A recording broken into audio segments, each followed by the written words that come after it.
Buenas tardes, hermanos. Que Dios le bendiga en esta mitad de semana. Grato nuevamente poder verlos a ustedes en esta semana. Por ahí una hermana me saludó y me dijo, oh, qué bueno verlos aquí por esta iglesia, me dijeron. Otra hermana me dijo, pastor, ¿sabe qué? Salga nomás y deje aquí nomás, estamos súper bien. Sí, entonces, no sé qué onda. Están todos felices. Bueno, quiero invitarle a abrir su Biblia para aprovechar el tiempo. Estamos estudiando el libro de Hechos. Inclusive para mí, estudiar el libro de Hechos, más que el libro de Hechos, siempre ha sido estudiar la vida de Pablo.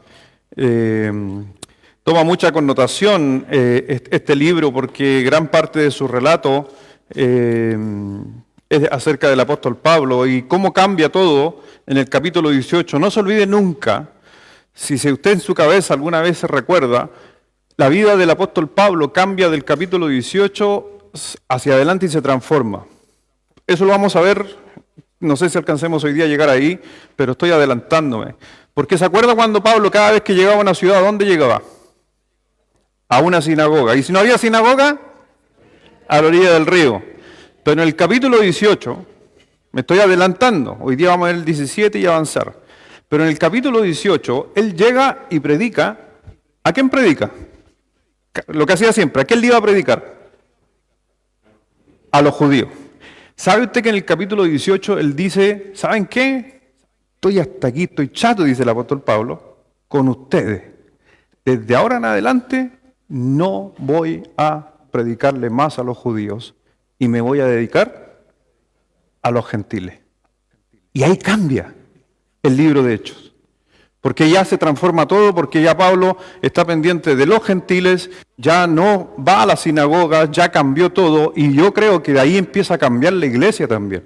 Porque la iglesia en un comienzo se compone de muchos cristianos convertidos, de judaísmo convertido al cristianismo, donde vemos que hay conflicto.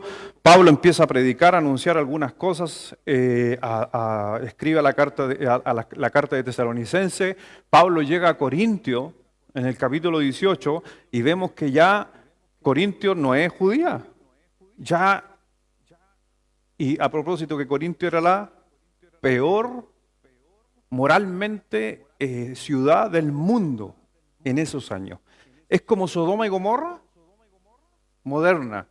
Me refiero al tiempo de Pablo, pero era atroz. Y eso lo vamos a estar viendo durante estas semanas. Pero ahí en el libro de Hechos, capítulo 17, quedamos la semana pasada, alcanzamos a leer el versículo 1.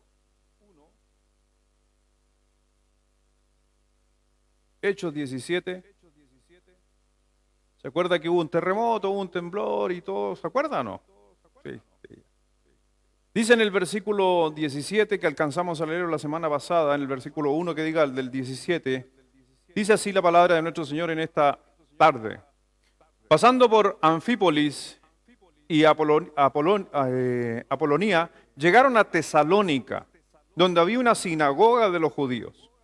Y Pablo, como acostumbraba, fue a ellos y por 3 días de reposo discutió con ellos. ¿Cuántas semanas estuvo en Tesalónica? 3. 3 días de reposo, 3 sábados, 3 semanas, no alcanzó a cumplir el mes.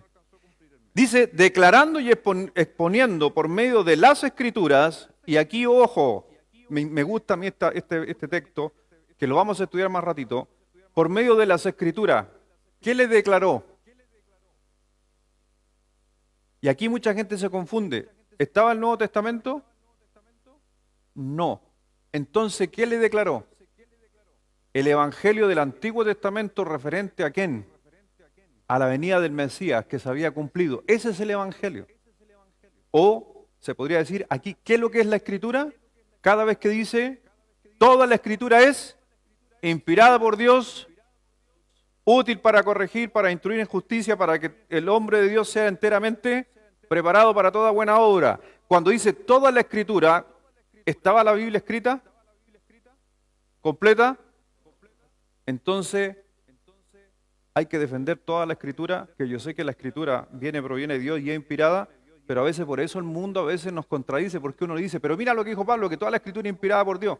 Y alguien le va a decir, ¿y Tesalonicenses estaba escrito cuando dijo eso? Y ahí viene el debate de cuándo fue la inspiración y todo lo demás.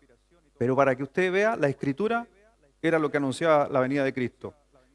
Y era suficiente, mi hermano, déjeme decirle que no necesitamos toda la Escritura para saber que Jesucristo venía. Yo, no sé tú y yo, con unos 4 o 5 versículos entendimos que Cristo había venido y somos salvos por la gracia, amén. Y eso es suficiente. El Señor no preguntó cuánto sabías de la Escritura para ser salvo, sino que dijo que tenías que tener fe, punto. Versículo 3, declarando y exponiendo por medio de las Escrituras que era necesario que el Cristo padeciese y resucitase de los muertos, y que a Jesús, a quien yo os anuncio, decía él, es el Cristo. Y algunos de ellos creyeron y se juntaron con Pablo y con Silas, y de los griegos piadosos, gran número, y mujeres nobles, no pocas. Vamos a orar. Padre, gracias Dios te damos en esta noche, gracias Dios por tu palabra, gracias Dios por lo que nos vas a hablar, mostrar en esta hora, en esta porción de los textos que son inspirados por ti, Dios. Háblanos, Dios, a nuestra mente, a nuestro corazón, y mirando justamente todo lo que sucedió en aquellos tiempos, que sea como ejemplo para cada uno de nosotros. Así que mi Señor bendice la vida de cada uno de los que están aquí, los que están en línea. Dios, tú estés dándonos sabiduría para poder entender tus dichos. Bendice Dios esta noche a cada uno. Gracias por todo, Padre, en el nombre de Jesús. Amén. Así que vemos aquí, por si acaso, donde el apóstol Pablo está haciendo una mención, que está haciendo un viaje misionero, y acuérdense que lo vimos la semana pasada, él andaba en Anfípolis, de Anfípolis a Polonia, y de Apolonia llegó a Tesalónica. Esta mención que Pablo hace de estas 3 ciudades simplemente corresponden a las carreteras que tenían que ver con las carreteras romanas. Era por donde había el tráfico, donde había más tráfico y era más rápido. ¿Se acuerda usted cuando Balmaceda era, los que vivían antiguamente, ¿se acuerda? Balmaceda era una sola calle. Y yo alcancé a chico a conocer una sola calle hasta que empezaron a hacer la doble vía. Y aquí la pampa era llena de tierra. Si usted quería circular por más rápido, ¿iba por Balmaceda, que era de cemento, o venía por acá, que era de tierra? Por Balmaceda es mucho más rápido, porque había pavimento. ¿Y saben lo que pasa? Es que las carreteras romanas fueron justamente las carreteras, los romanos fueron los primeros en, entre comillas, pavimentar. Eran sus carreteras del imperio. Entonces, si alguien quería hacer una trayectoria rápida, iba a tomar lo más probable estas autopistas, y es por eso que el apóstol Pablo se está moviendo. Aunque los viajes no eran algo así como rápido, pero era lo más rápido en aquel tiempo. Por eso va a encontrar ciudades en la misma línea de estas carreteras que habían en aquellos tiempos. Así que se le conocía a esas carreteras, por si alguno lee la historia algún día, en el segundo viaje misionero, en algunas partes va a decir, y Pablo circuló, caminó o anduvo por los 9 caminos. Los 9 caminos era el nombre que se le daba a la carretera, que cruzaban todas estas ciudades, inclusive Tesalónica. ¿Sabía cómo se llamaba Tesalónica? Porque Tesalónica es el segundo nombre que lleva. El primero se llama Terma. ¿Y sabe por qué se llama Terma? Adivine. ¿Qué había en Tesalónica? Termas. Y alguno va a preguntar, pero pastor, ¿por qué se llama Tesalónica? ¿Alguien sabe por qué se llama Tesalónica? Así se llamaba, si no mal recuerdo, me estoy carrileando, ahí los que les gusta googlear, si no mal recuerdo, se llama así la hermanastra de Alejandro Magno, o la hermana o la hermanastra. Alguien me puede buscar el dato ahí en Google y nos corregimos al tiro, estoy tratando de acordarme.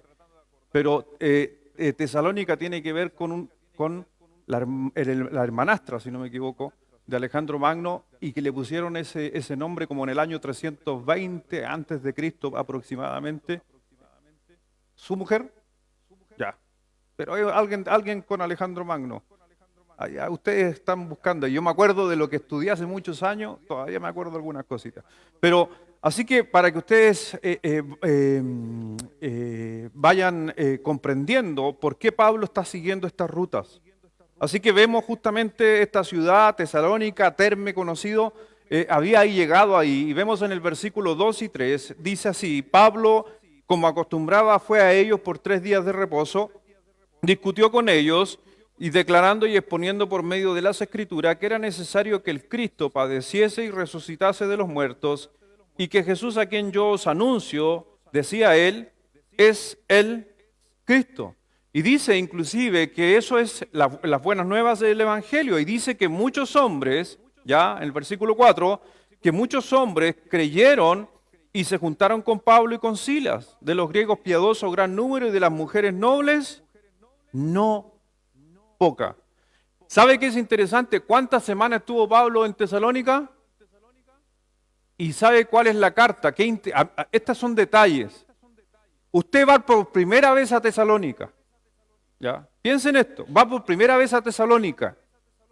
Y Pablo en Tesalónica enseñó en 3 semanas una de las doctrinas más importantes que tenemos donde defendernos acerca de la venida de nuestro Señor Jesucristo. ¿Se acuerda el relato de Tesalonicense? Que con voz de mando, con trompeta de Dios, descenderá del cielo y los muertos en Cristo resucitarán primero. Eso lo enseñó en 3 semanas. Para que la gente a veces no entiende que no solo se trataba del apóstol Pablo de anunciar las buenas nuevas. No solamente anunció las buenas nuevas, alguien se convirtió, 4, 5, 6 personas se habrán convertido, a la otra semana lo estaba preparando en teología. Y sobre todo en la teología de arrebatamiento, que era la primera vez que se escuchaba. Y después de ahí deja un encargado de obra y levantaba pastores. Inclusive hay un relato por ahí que se cree que en la iglesia de Troas, el pastor que dirigió la iglesia, Pablo lo dejó a cargo de la iglesia y lo dejó como pastor, y Pablo estuvo 1 semana. Quiere decir que había un hambre de la palabra de Dios, que Pablo no sé cuánto tiempo pasó con ellos enseñándole. Uno puede entender en la escritura que dice que estaban a veces 6 horas escuchando la predicación, la gente tenía hambre, pero aprendía tanto. Así que encontramos una de las doctrinas más importantes, Pablo la enseñó en 3 semanas, y siendo que nosotros llevamos estudiando por años estos términos. Pero dice la escritura que empezó a discutir con ellos. La palabra discutir aquí ocupada en el griego tiene que ver con declarar y exponer, no era una pelea. Era una declaración con fundamentos. Y él les dice a esta gente, les dice a la gente de Tesalónica que era necesario que el Cristo padeciese. Así que mi hermano, déjeme decirle que no va a encontrar ninguna predicación en el libro de Hechos de Pedro y de Pablo que nunca va a escuchar ninguna predicación que excluyeron a Jesucristo. Todas las predicaciones mencionadas en el libro de Hechos que dieron Pablo y Pedro, todas eran referentes a Jesucristo. Nadie más. Entonces se da cuenta que por más de 2000 años, todavía, gracias a estos hombres, al llamado de Dios hacia nosotros, usted ha entendido lo que es la muerte y la resurrección del Señor Jesucristo. Y este es un tema, por si acaso, si usted quiere aprender mucho de la resurrección, siempre le recomiendo que lea Gálatas. No los hechos de la resurrección, sino qué es el significado de la crucifixión y la resurrección de Jesucristo, es Gálatas. Y déjeme preguntarle algo. ¿Pablo predicaba más de la resurrección o de la salvación?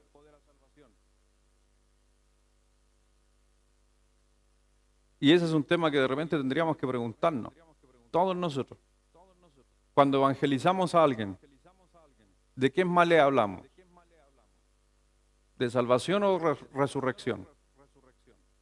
Y déjeme decirle que los mensajes del apóstol Pablo siempre abocaban a la resurrección. Es un tema interesante, pero hago notar eso. Siempre trate, porque si Pablo lo hacía, creo que recibió del Señor la instrucción, cada vez que le hablemos a alguien, hablemosle de resurrección, no dejando la salvación de lado. ¿Sabe por qué es importante la resurrección? Porque sin resurrección,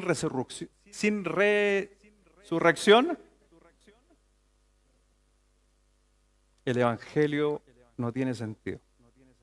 Por eso la predicación incluye. Versículos 5 y 6. Entonces los judíos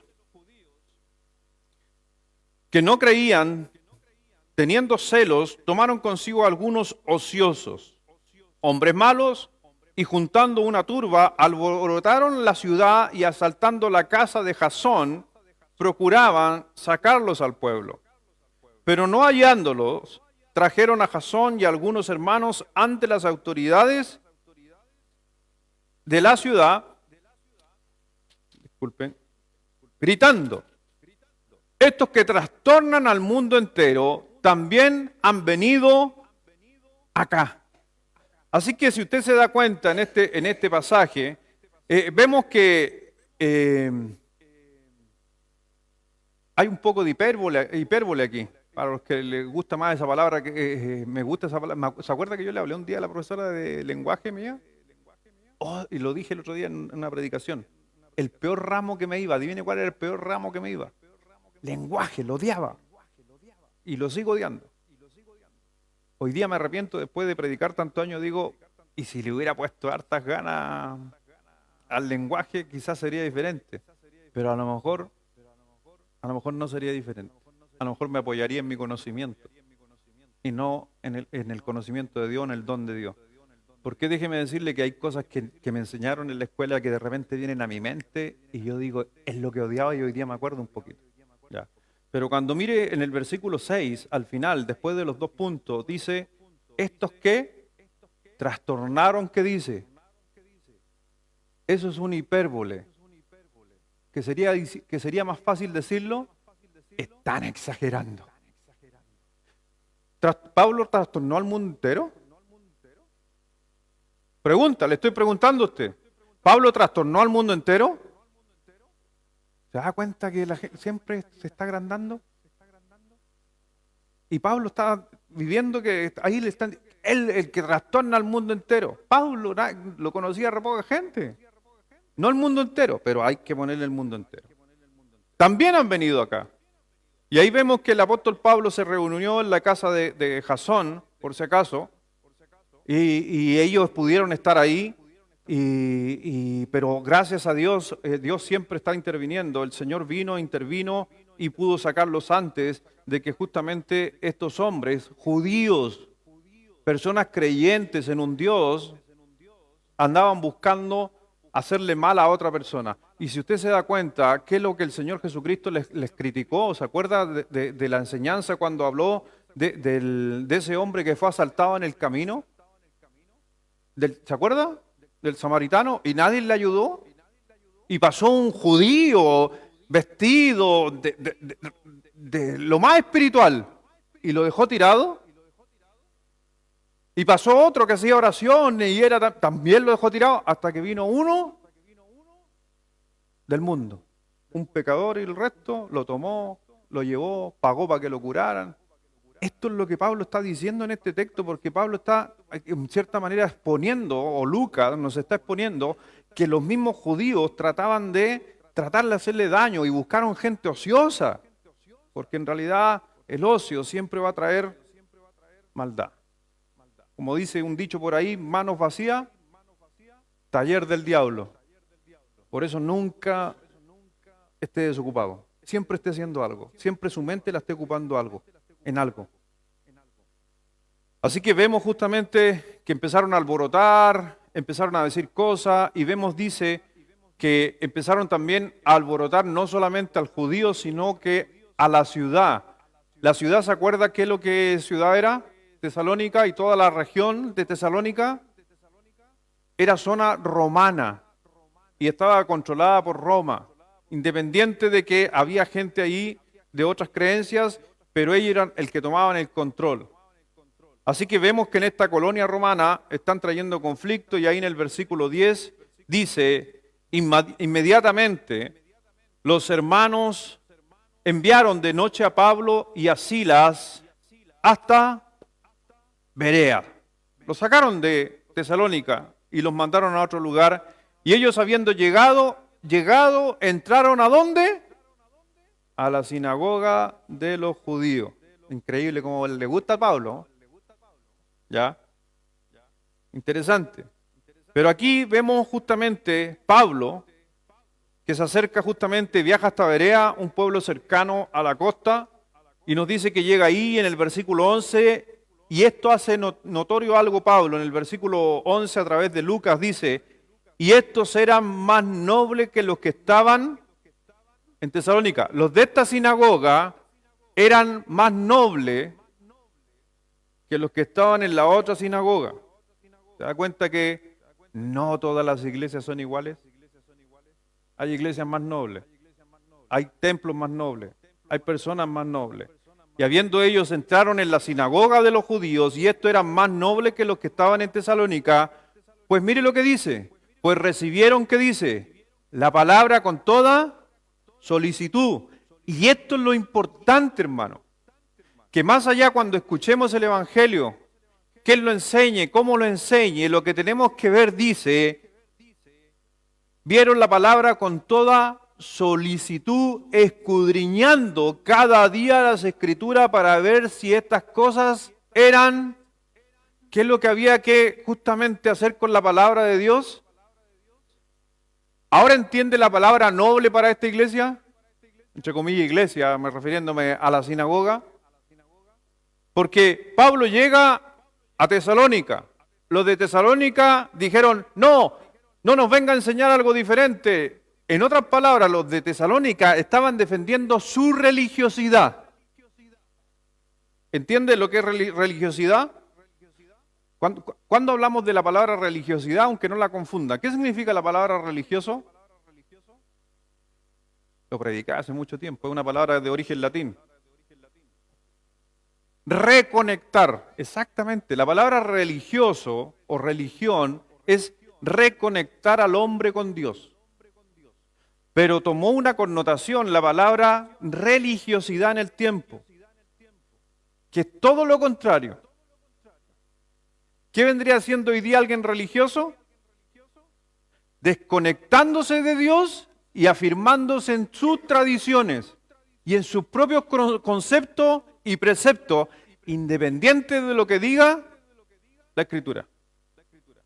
Me ha tocado a veces conversar con gente que por más que usted le muestre con la Biblia, van a seguir su tradición y no están ni ahí con hacerte caso. ¿Sí o no? Y hay gente me ha dicho, yo sé que estoy equivocado en lo que estoy siguiendo, pero eso es lo que yo aprendí de mis papás. Religiosidad. Versus, por si acaso, una persona como los de Berea, ¿qué nos dice la Escritura? Que era un pueblo justamente en este especial o grupo de judíos que si alguien les decía a alguien algo, ¿ellos qué decían? Estudiémoslo y veamos la Escritura. La Escritura tienen que hablar, es su propio intérprete. La palabra nobles, ¿sabe qué significa la palabra noble en el griego, noble ahí?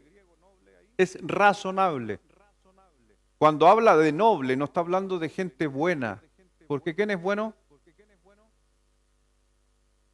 Es gente razonable. Sería mejor el término haber puesto ahí.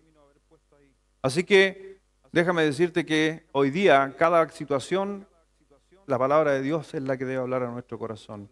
Versículo 12, y mire lo que dice. Así que creyeron muchos de ellos. ¿Y por qué creyeron?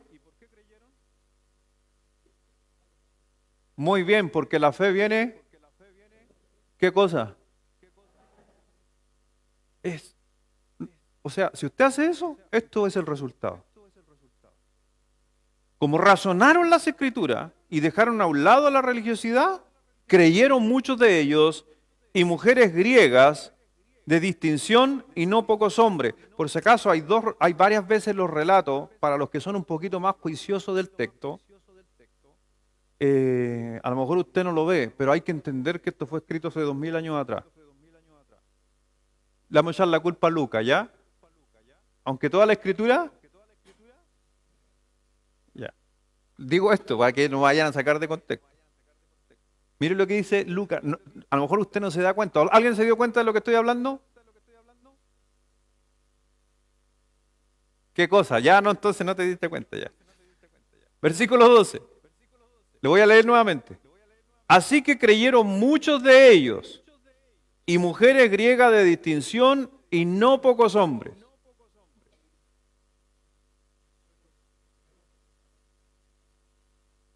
Hace una distinción entre los hombres y las mujeres. Y cuando dice, y todos se convirtieron. ¿Quiénes todos? ¿Y la mujer no debería estar dentro de todos? Lo que pasa es que, acuérdense, 2000 años atrás habían algunas costumbres, e inclusive a la hora de escribir, no pueden mezclar. Y si hoy día yo leyera esto así tal cual, y por ahí tenemos a alguien con un pañuelo verde, me va a acusar a mí, y va a acusar al doctor Lucas de que está haciendo distinción. Para que usted no se dé cuenta, porque en el pasaje, hace un par de pasajes anteriores, cuando está en Tesalónica, también hizo la salvedad entre la conversión de muchos y mujeres. Ahora lo entendió más, un poquito más. ¿No se había dado cuenta, no? Así que creyeron muchos de ellos, y mujeres griegas de distinción, y no pocos hombres. Cuando los judíos de Tesalónica supieron que también en Berea era anunciada la palabra de Dios por Pablo, ¿qué dice?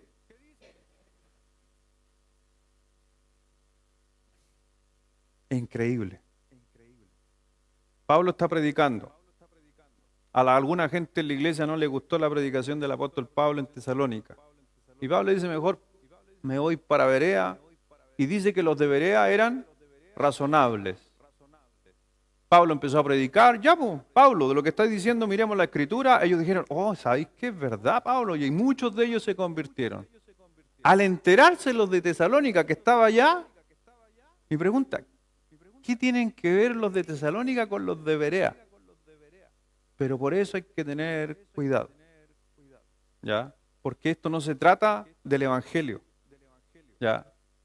¿En qué sentido no se trata del Evangelio? Que ellos querían saber más Biblia. No, se trata de que no perdieran su religiosidad. Era religiosidad.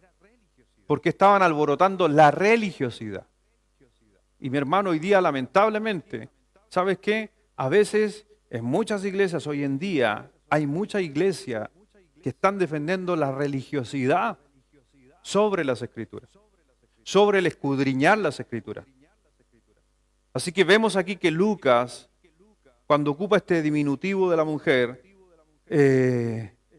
esta separación, hay que entenderlo como dijo mi hermano, era simplemente por una razón escritural de hace 2000 años atrás, que no era una costumbre.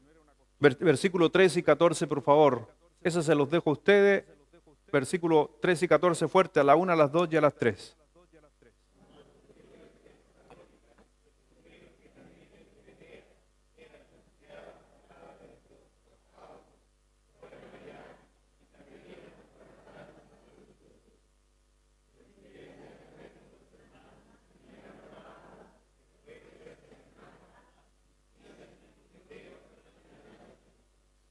Ahí por si acaso, Pablo, si usted se da cuenta, hay una pequeña separación del equipo de trabajo. Porque cuando llegan los judíos de Tesalónica y se enteran que Pablo está en Berea, Pablo dice y toma la decisión de que Pablo se fuera en dirección hacia el mar, a la costa. Pero Silas y Timoteo se quedaron allí. ¿Y por qué? Lo vamos a ver más adelante, que Pablo le dice a Silas y a Timoteo que hagan, en cierta manera, recopilen cómo están yendo los hermanos, los que se han convertido en Tesalónica, lo que ha sucedido en las otras ciudades, recopilen información y tráiganme un informe y juntémonos nuevamente. ¿Ya? Eso fue la estrategia de Pablo mientras yo sigo avanzando. Y Pablo esperaba verlo en la próxima ciudad, pero vamos a ver más adelante que a la final estos no llegan, no hay anuncio que llegan hasta que sí llegan, se vuelven a juntar y entregan el informe de la gente que estaba allá, los que se habían convertido, cómo estaban yendo las iglesias. Pero aquí hay una separación, por si acaso, para que usted entienda que ya no está el equipo trabajando y Pablo parte con Lucas y se van. Versículo 16, 15, y que les habías encargado de conducir a Pablo, lo llevaran a Atenas, y habiendo recibido órdenes por Silas y Timoteo, de que viniesen a él lo más pronto que pudiesen. Y salieron. Así que Pablo ahora, imagínense, Pablo ahora está yendo camino ¿a dónde? Atenas. Y les pidió a Silas y a Timoteo que se juntaran ¿dónde? Lo más pronto posible. ¿Dónde deberían haberse juntado? En Atenas. Pero no se juntan en Atenas. ¿Ya? Van a terminar juntándose en Corintio. Versículo 17. Y ahora, ¿por qué Pablo también se fue a Atenas? ¿Sabe qué era Atenas? A nivel filosófico, el centro o la cuna del pensamiento.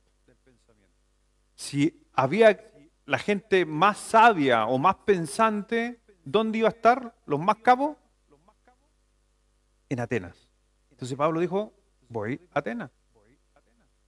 Así que justamente, dice versículo 16, mientras Pablo lo esperaba en Atenas, su espíritu se enardecía viendo la ciudad entregada ¿en qué cosa? Por si acaso, porque era la ciudad con más pensante, pero la ciudad más idólatra. No estoy hablando de moralidad, sino estoy hablando de idolatría. Corintio es la más inmoral del mundo, pero Atenas era la más idólatra del mundo. Tienen una connotación entre las dos ciudades. Así que versículo 17, discutía en la sinagoga con los judíos y piadosos y en la plaza cada día con los que concurrían. Y aquí hace una mención. Discutía en la sinagoga y discutía en las plazas. ¿Por qué ahora aparecen las plazas? Por la siguiente razón. Porque están en Atenas. Pablo, ¿a dónde se iba a ir a predicar el evangelio? ¿A dónde iba la primera vez que llegaba a una ciudad? ¿A dónde iba a predicar? A la sinagoga. Pero estos son atenienses, no son judíos. Entonces no fue al río. ¿Fue a dónde? A la plaza o el conocido famoso que hasta el día de hoy hay ruinas, el mercado. ¿Ya? En otras palabras, Pablo predicaba en la sinagoga, terminaba en la sinagoga con los judíos y se iba a la plaza a predicar. ¿Quién estaba en la plaza? Los atenienses, no judíos. Así que Pablo ya aquí empieza a tener una diferencia ministerial con lo que venía haciendo hace mucho tiempo, porque antes su trabajo ministerial tenía que ver con las sinagogas. Judíos, sinagoga, judíos, sinagoga. Llega a Atenas, ahora el ministerio es doble. Sinagoga, judíos y gentiles atenienses. Y era el centro de la idolatría. Así que vemos justamente que está, para los que han visto alguna vez, ¿alguien ha visto un mapa de Atenas? Trate de ver un mapa porque todo esto ayuda cada vez que uno estudia. Estaba todo, cuando usted va a escuchar hablar del Areópago, ¿ha escuchado hablar del Areópago? Ahí predicó Pablo el gran discurso. Si alguno de ustedes tiene la oportunidad algún día de ir a Grecia, ya, y ir a Atenas, y estar en el Areópago, usted va a encontrar el discurso del apóstol Pablo, incrustado, ahí está, completito. Este discurso que vamos a estar estudiando está ahí pegadito, hasta el día de hoy. Pero estaba también la Acrópolis, donde se reunían todas las mentes brillantes, donde estuvo Platón, por ejemplo, y predicaban ahí o tenían su homilía, sus grandes pensadores estaban ahí, en la Acrópolis. Dentro de la Acrópolis estaba la parte exterior, el Areópago, y abajo, adivine qué estaba, el mercado, la plaza. Ahí estaba. Dentro de eso estaba lleno de caminos donde estaban todas las estatuas de los dioses. En ese trayecto. Por eso usted lo vamos a ver más adelante cuando el apóstol Pablo le dice y se para en el Areópago, tuve la oportunidad, lo voy a parafrasear, tuve la oportunidad de ver a cada uno de las estatuas de sus dioses. Y me llamó la atención una descripción. ¿Se acuerda de esa frase o no? al Dios no conocido. Pablo se dio el trabajo de ir analizando a cada uno de esos dioses, todo lo que ellos creían. Me imagino, es como cuando usted va a la avenida Aguirre y ve toda esa figura, piense en eso, pero de dioses. ¿Y sabía usted que los atenienses tenían los dioses para lo que a usted se le antojara? Si a usted le dolía la cabeza, había un dios del dolor de la cabeza. ¿Sabía usted que así funcionaba? Pero habían infinidad de dioses. Hasta llegaron a levantar ese Dios no conocido. Así que vemos lo que sucedía hace 2000 años atrás. Y Pablo está ahí.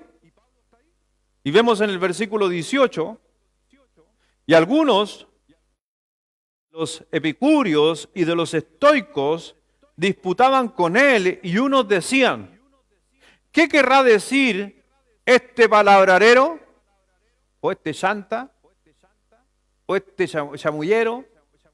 Y otros, parece que es predicador de nuevos dioses, porque predicaba el evangelio de Jesús. ¿Y qué cosa les dije yo recién?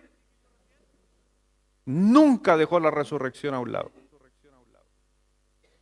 Y es interesante que anunciaba la resurrección, porque ahí y hace mención de los epicúreos y de los estoicos, ¿ya?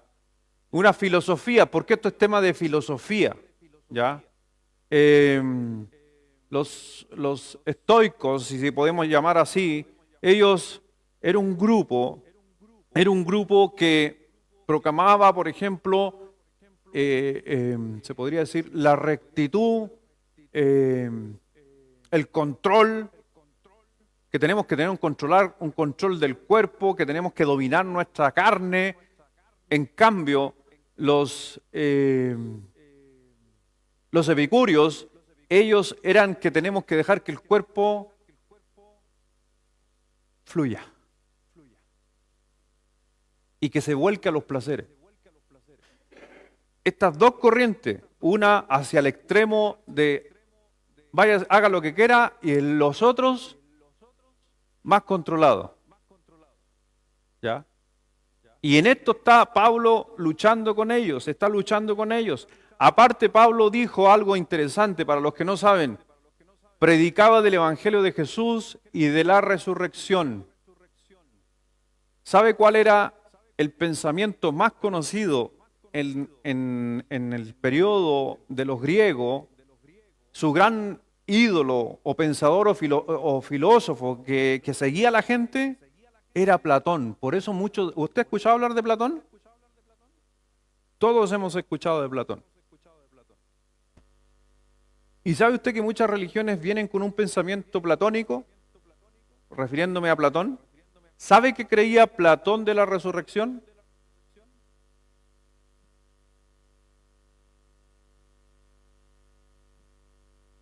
Platón decía y enseñaba, y toda esa gente que está ahí, tanto los epicúreos como los estoicos, creían esta filosofía de Platón, porque era una costumbre casi de todos los atenienses, es que la resurrección es espiritual, no física. Para Platón no hay resurrección del cuerpo. Todo es figura espiritual. ¿Y sabía usted que mucha gente, inclusive algunas sectas por ahí, han acusado a Pablo que Pablo tenía corriente platónica, porque habla mucho de la resurrección?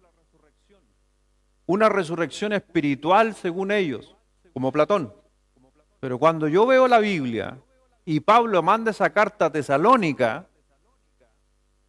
me está demostrando que Pablo no creía en una resurrección espiritual, sino en una resurrección espiritual y física. Y yo creo esa, hermano. Así que ojo por eso está metido en el lugar más imponente de pensadores. Pablo está ahí haciendo su exposición. Muchos de los historiadores no cristianos, porque cuando usted lee a algunos historiadores como Flavio Josefo y otros más, o Justin Martin, va a leer, por ejemplo, de ellos que dicen, el gran fracaso de Pablo en Atenas. ¿Usted ve eso como un fracaso? Versículo 19. Ahí cuando empieza a predicar, da el gran sermón, por si acaso. Estaba discutiendo en las plazas, pero dice, tomándole, le trajeron al Areópago, diciendo, ¿podremos saber qué es esta nueva enseñanza de la que hablas? Pues traes a nuestros oídos cosas extrañas. Queremos pues saber, ¿qué quiere decir esto? Acuérdense que los atenienses eran curiosos. Sí. ¿Tenían dioses de todo? Entonces, escuchar de que había un nuevo Dios, imagínense cómo se pusieron. ¿Tan fascinados? ¿Quieren escuchar algo nuevo? Dice versículo 21, porque todos los atenienses y los extranjeros residentes allí, en ninguna otra cosa se interesaban, sino en decir o en oír,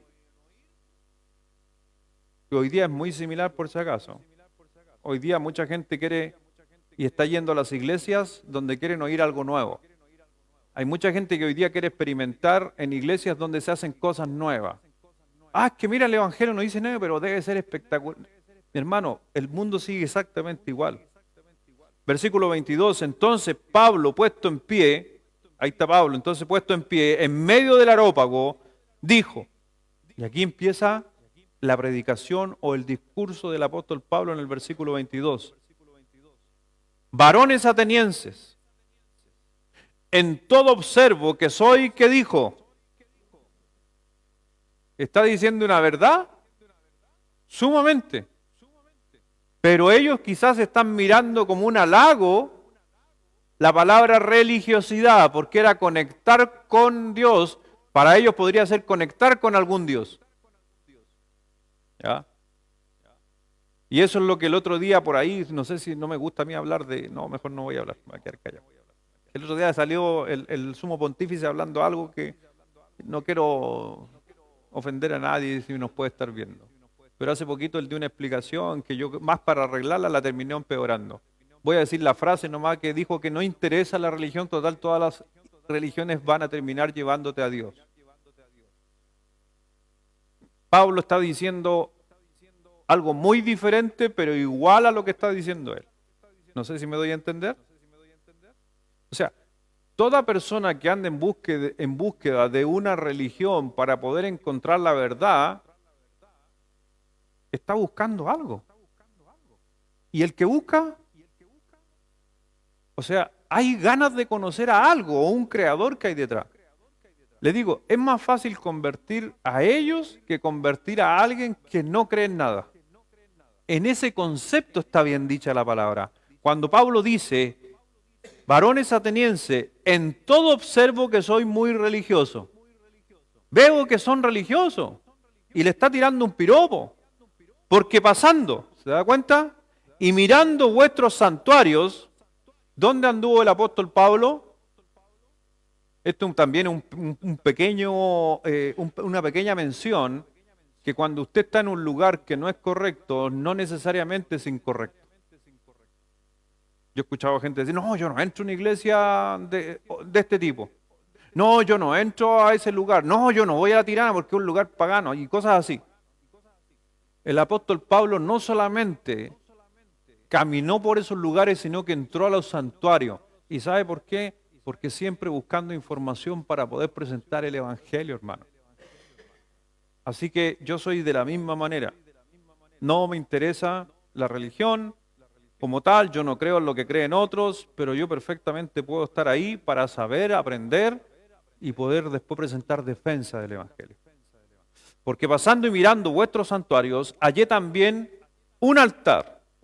Y aquí Pablo inclusive ocupó justamente esta figura de andar visitando un santuario donde dice, en un altar en el cual estaba esta inscripción, al Dios no conocido, al que vosotros adoráis, pues sin conocerle es a quien yo os anuncio. Qué manera magistral de ocupar un recurso. Ese es un recurso. El altar con esa frase es un recurso para poder explicar el Evangelio. Y miren lo que les dice en el versículo 24, si me está siguiendo. El Dios que hizo el mundo y todas las cosas que en él hay, siendo Señor del cielo y de la tierra. ¿Se da cuenta que está siendo medio filosófico? ¿Por qué? ¿Con quién está hablando? Con puro pensante, con les gusta todo eso, la filosofía. Dice, siendo Señor del cielo y de la tierra, y aquí les recalca algo, porque como tenían muchos dioses para todo, Él les está hablando del Dios no conocido, el Señor del cielo y de la tierra, y como vio muchos santuarios, muchos lugares, mire lo que dice, no habita en templo hecho por manos humanas. Y aquí les dijo, les vengo a enseñar algo que ninguno de ustedes tiene. Porque todos ellos tenían, adivine qué, santuario, estatuas, brazaletes, collares, cualquier cosa que inclusive usted hoy día la ve de repente. Y Pablo dijo, yo vengo a hablar de un Dios no conocido que no habita en templos hechos de mano de hombre. Y eso es maravilloso, porque se está refiriendo a que habita en templo hecho de mano de Dios. ¿Y quiénes son los que únicos que han sido hechos por mano de Dios con aliento de vida? Tú y yo. Entonces, ¿dónde habita hoy día el Señor? En este templo, que no fue hecho de manos de hombre, fue hecho por Dios. Así que él está atacando justamente ese concepto, aunque usted va a decir, pero pastor, pero el Señor hizo el tabernáculo. Sí, pero el Señor hizo el tabernáculo no para habitar con ellos, sino para que ellos tuvieran la presencia de Dios con ellos. ¿Me doy a entender? Y algunos van a decir, pero pastor, ¿y Salomón no hizo el templo? Pero Salomón cuando construyó el templo, ¿sabía realmente este concepto? Sí, sí lo sabía. ¿Lo quieren ver? Primera de Reyes, 8, 27. ¿Quién construyó el templo de Jerusalén? Salomón. Entonces, cuando él construye el templo, él está construyendo algo para que habite ¿quién ahí? Dios, supuestamente. Es que mira lo que dice justamente Salomón en ese versículo. Primera de Reyes 8:27.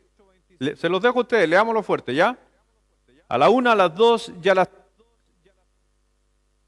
Primera de Reyes 8:27. Todos juntos, a la 1, a las 2 y a las 3.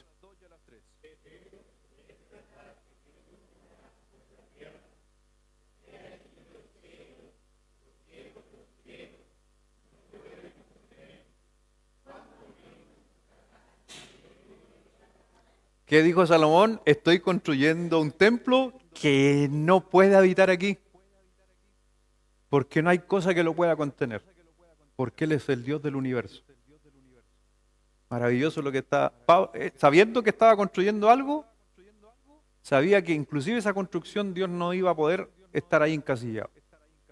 Y es por esa razón que siempre, a pesar de que en el Antiguo Testamento, hermano, estaba escondido el Nuevo Testamento y se nos dio a conocer a nosotros. Así que no es algo que no se sabía, ya se sabía y estaba escrito que Dios no vive en templos ni edificaciones. Vive aquí. Y es por eso que dijo que debemos cuidar ¿qué cosa?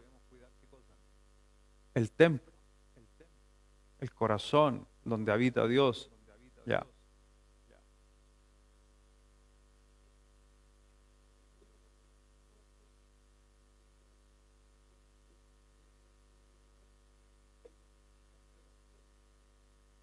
Sí.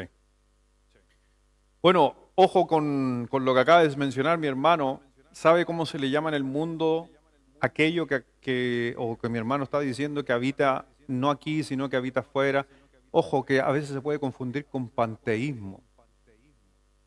¿Sabe lo que es el panteísmo? que en el árbol está Dios, que en una vaca está Dios, que en las ratas está Dios, que en las moscas está Dios, que en el Nilo era Dios. Y cuando Dios manda las plagas, ¿se acuerda de las plagas? Le estaba diciendo, no, en esas cosas no soy yo, son los dioses que ustedes han creado. Cuidado con el panteísmo, ¿ya? Nosotros no somos panteístas, no creemos que Dios está en todos lados. Nosotros, por si acaso, somos monoteístas. Creemos que hay un solo Dios, creador del cielo y de la tierra, y que hoy día habita en mí. Pero eso no me hace a mí Dios, porque el panteísta apunta que yo también puedo ser Dios. Así que ojo con no confunda que hay frases que suenan bonitas. Dios está en las plantas, diría. ¿Se acuerda su amiga? Yo un día estuve conversando con una amiga de mi mamá y ella quería saber un poquito más porque tenía una guía espiritual que le hablaba. La amiguita que se está, mi mamá. Y me puse a conversar con ella y yo le digo, le empecé a hablar, le empecé a predicar el evangelio. Y ella me dijo, sí, yo soy muy creyente. Y había me acuerdo que era una flor ahí, había una margarita, había una flor. Me dijo, pero pastor, mire esa flor. Ahí está Dios, eso es Dios. Y ahí yo le dije, no, eso es panteísmo, Dios no está ahí. Pero ese es para otra predica, ¿ya? Como digo siempre. Pero Pablo está ahí, en ese texto, ahí en el 25, peleando con ellos. Dice, versículo 24, para retomar, el Dios que hizo el mundo y todas las cosas que en él hay, siendo Señor del cielo y de la tierra, no habita en templos hechos por manos humanas, ni es honrado, porque le está pegando aquí un palo, ni es honrado por manos de hombres, como si necesitase de algo, pues es alguien que da a todos vida y aliento y todas las cosas. ¿Qué tenían ellos? Santuario, estatua, todo lo que usted podría imaginar, porque acuérdese que era el centro de la idolatría en el mundo. Así que adivine todo, si usted iba al mercado, ¿qué iba a encontrar? Lleno de figurillas, de todo lo que usted puede imaginarse. Me imagino que estaba el gato ahí, estaba el gatito, me imagino yo, 2000 años atrás ya tiene que haber estado el gato ahí haciendo así ya. Me imagino. Y mire lo que dice el apóstol Pablo en el versículo 26, porque está peleando con estos filósofos y porque le está haciendo mención del Dios conocido, que es el Dios de todo, que es el Dios de toda la naturaleza. ¿Por qué está apuntando a sus dioses? Por si acaso, porque toda palabra del apóstol Pablo no está haciendo en vacío, sino está hablándole a los atenienses acerca de su concepto que ellos tenían del Señor, porque cuando le dice creador del cielo, ¿sabe qué creían los atenienses en cuanto a la salida del sol? ¿Ha escuchado hablar de Apolos, pero no del Apolo discípulo, sino de el dios Apolo? ¿Sabe qué decía? No, ese Atlas. ¿Sabe qué decían de Apolo? Que Apolo montaba su carro con caballos. Y Apolo en la mañana, tipo 5:30, 6 de la mañana, echaba a andar el carro. Y el carro empezaba a tirar el sol. Y lo ponía, y ahí iba Apolo. Hasta que como a las 6 de la tarde, Apolo se iba para la casa y se llevaba el sol. Y usted me va a decir, hermano, ¿y eso eran los filósofos y los capos de aquel tiempo? Sí, hermano. Y la gente lo cree y lo sigue creyendo. ¿Por qué hoy día gente le hace culto a las estrellas? ¿Por qué gente se quiere sentar abajo de un triángulo allá arriba en el valle de Elqui para que la energía del universo? Es lo mismo, hermano. Es lo mismo. De otra manera. Que en camas de cuarzo, que la energía, mi hermano. El chancho se tira en el barro y igual después se va a la parrilla igual, no, hermano, no importa, muere igual. Y usted igual, con energía, sin energía, el Señor se lo va a llevar igual. Pero hoy día hay tanto concepto, si usted lo mira, va a decir, pero son locura. Mire esa es locura que yo le estoy comentando de Apolos, por ejemplo. ¿Ya? Había otros que controlaban el mar, usted todo esto lo ha visto en películas, pero era verdad, lo creían ellos. Y dice en el versículo 26, y de una sangre ha hecho todo el linaje de los hombres, para que habiten sobre toda la faz de la tierra, y les he prefijado el orden de los tiempos y los límites de su habitación. ¿Ya? Aquí le está dando una importancia justamente cuando dice, y de una sangre.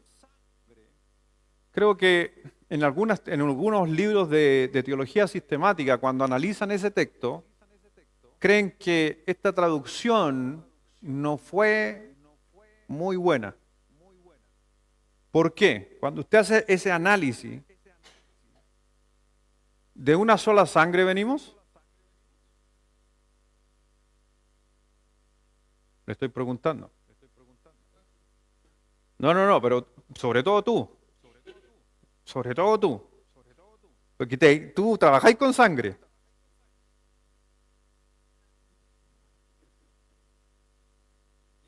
No trabaja en carnicería, hermano, trabajan tomando muestras y bueno, hematología y todo eso. Poniendo en transfusión, plaqueta y todo lo demás. Porque si fuera de una sola sangre, todos tendríamos el mismo tipo de sangre. Por eso algunos que son más estudiosos de la Escritura, los famosos teólogos o eruditos de las palabras, cambian la palabra y ellos dan una sugerencia. Y se las quiero sugerir a ustedes que para mí también es muy buena sugerencia de parte de la teología. Acuérdense que esta es una traducción. ¿Ya? Ellos sugieren que no ocupemos la palabra sangre, sino ocupemos la palabra linaje. Porque ahí sí da sentido. ¿De qué linaje venimos nosotros? De Adán. Pero no la misma sangre. Ya, linaje. Un dato así que de repente nos ayuda. Y de un linaje ha hecho todo el linaje, por eso vuelve a repetir linaje de los hombres, para que habiten sobre la faz de la tierra, y les ha prefijado el orden de los tiempos y los límites de su habitación. Así que vemos que les está mostrando a ellos y le está haciendo un concepto, un lavado de cerebro, le diciéndole, pero ojo, todos somos linaje del mismo. ¿Y cuál era el linaje del mismo? ¿Qué linaje arrastramos del mismo? El pecado. ¿Quién es pecador aquí? Todos. Tenemos el mismo linaje, nadie es mejor que el otro. Todos somos pecadores y ante la realidad justamente Pablo le está diciendo a ellos, todos somos iguales. Y fue muy significativa lo que Pablo le está anunciando. En el versículo 27 dice que todo esto para que busquen a Dios si en alguna manera, ¿qué dice? Es que le está pegando otra vez otro corrón diciéndole, busquen a Dios, pero dale con que ustedes quieren tocar algo. No necesitan buscar a Dios palpando. Pueden hallarle no palpando. Para que entienda el texto. Eso es lo que está diciendo. Aunque ciertamente, ¿qué dijo? No está lejos de cada uno de vosotros. Porque déjeme decirle que Dios no está lejos. Si alguien le busca, se manifestará. Si hay alguien que no conoce a Dios y le dijera a Dios, si tú Dios existe, por favor manifiéstate, Dios va a mover todo para que esa persona le pueda conocer. Versículo 28. Porque en Él vivimos y nos movemos y somos como algunos de vuestros propios poetas. Se da cuenta que está ocupando literatura, poesía de los atenienses.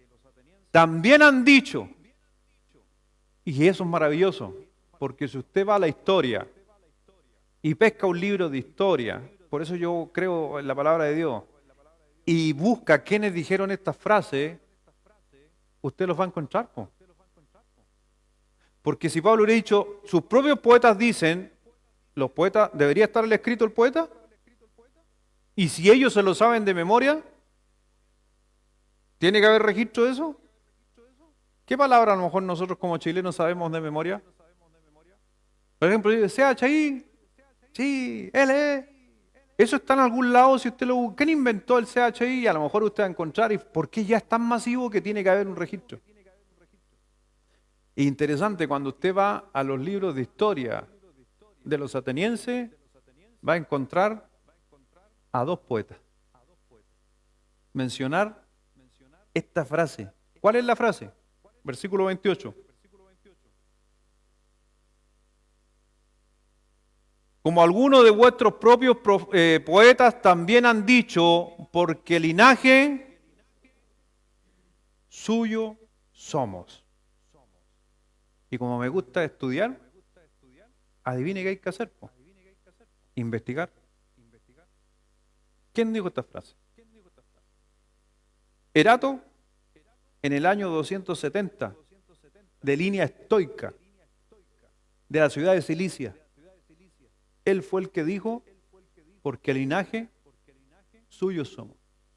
Y el otro fue Cleanto, en el año 300 antes de Cristo. Y está escrito en una de las canciones o himnos a Zeus. ¿Por qué? ¿Qué estaba diciendo Cleanto? Somos linaje, somos hijos de Dios, Zeus. Y Pablo ocupó estos términos, que ellos los conocían muy bien, para decir,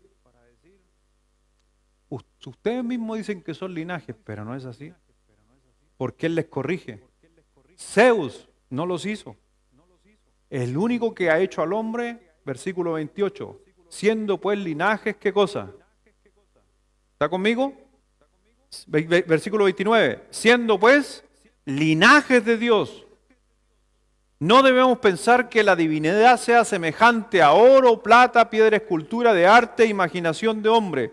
Y déjeme hacer una pequeña, un paréntesis a linajes de Dios para que no se vaya a confundir. No dice son hijos de Dios, dijo linaje de Dios. ¿Qué es un linaje? Que trae una línea de creación. ¿Quién los hizo? ¿De dónde vienen? ¿Quién es su primer papá? Comilla, Dios. ¿Y Dios es el Padre creador del ser humano? Sí, Él nos creó. Pero no todos son hijos de Dios. ¿Hay una diferencia entre linaje de Dios e hijo de Dios? Sí. Y esa se va a denostar, se va a demostrar entre el cielo y el infierno algún día. ¿Por cuánto dice? Ha establecido un día en el cual juzgará al mundo con justicia por aquel varón a quien designó, dando fe a todos con haber levantado de los muertos. Nuevamente hablando de resurrección. Pero versículo 32, ¿se acuerda qué corriente eran ellos? Casi todo el pueblo ateniense. ¿Quién era su ídolo máximo en pensar? Platón. ¿Y Platón qué tipo de resurrección creía?